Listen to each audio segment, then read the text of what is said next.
Right after the resurrection in John chapter 21, we see that Simon Peter, Thomas, and the others had returned to their fishing trade. Can you imagine?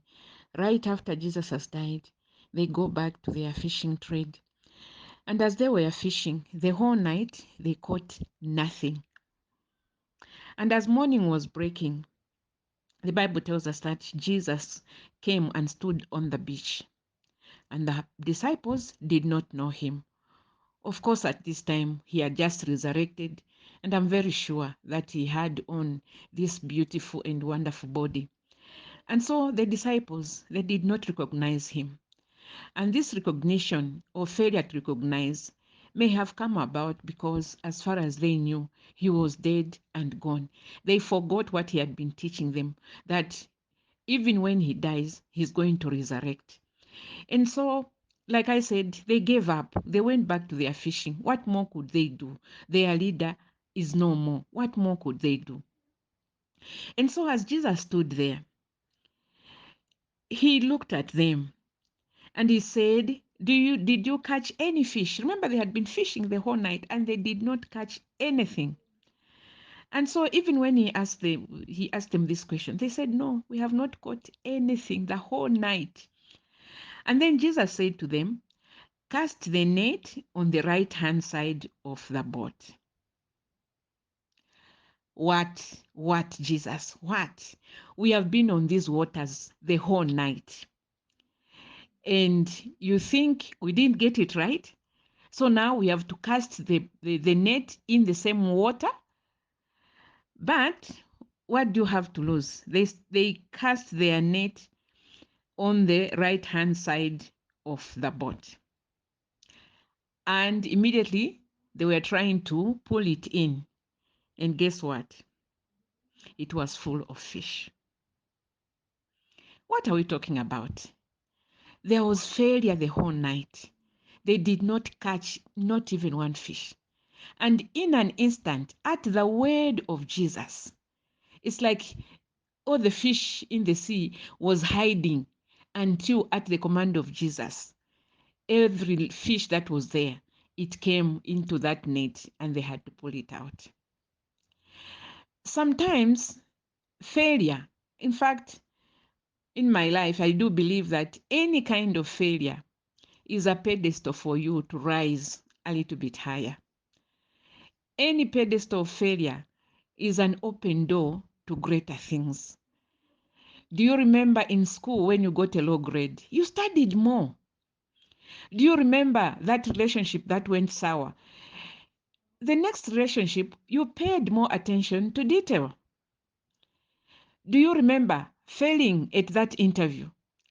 The next interview, you pay more attention to preparation. So failure is a good thing. Just like the disciples, if they had caught even a single fish in that night, they would have offered it to Jesus. And Jesus, and they could have declared, we've caught fish. But because they failed the whole night and they could not catch anything, even when Jesus asked for fish, even though, well, God that he was, he knew that they didn't have any fish. But it was an opportunity for them to experience this miracle that Jesus did for them after his resurrection. And the Bible continues to tell us that the catch was so much that they had to call other people to come and help them to drag the net onto the shore. And and at that time, Jesus, they prepare some fish and they eat it. With who? With Jesus. I am excited to know that in our story, Jesus is also giving an encouragement to you and me.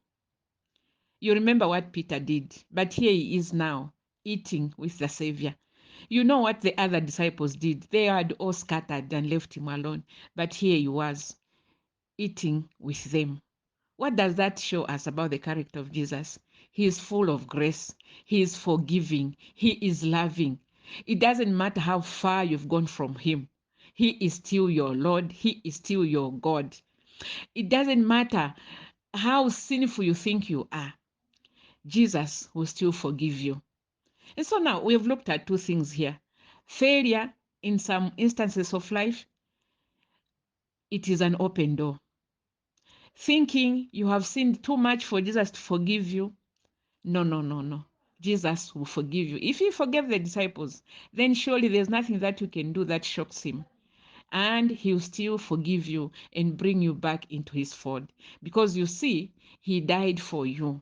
This is why there was a resurrection, because Jesus died. And you see, after you have served Jesus, like the disciples, sometimes we wander, we go to far country and we do all manner of things. But just like the disciples, after this incident, when Jesus gave them this ability to catch the fish, do you know what?